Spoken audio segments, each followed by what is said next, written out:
Last time I infused 2 carbon flat panels to make door cards for the starlet, so this time I'm going to be trimming them. These are the panels, and I have an old panel off an old drift car that's full of someone else's stickers that I'm going to be using as a template. First thing I'm going to do is mark out the parts with some masking tape using the old door card, and draw on the cut lines, and then trim them with the air tool.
Second one marked out, so now I'm going to start to trim it.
Just finished trimming the first one, so I'm going to move on to the second one now and do that off camera.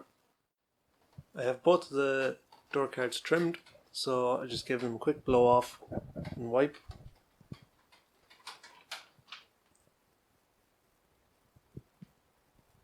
So now all I have to do is just very quickly sand around the edges and fit them to the doors.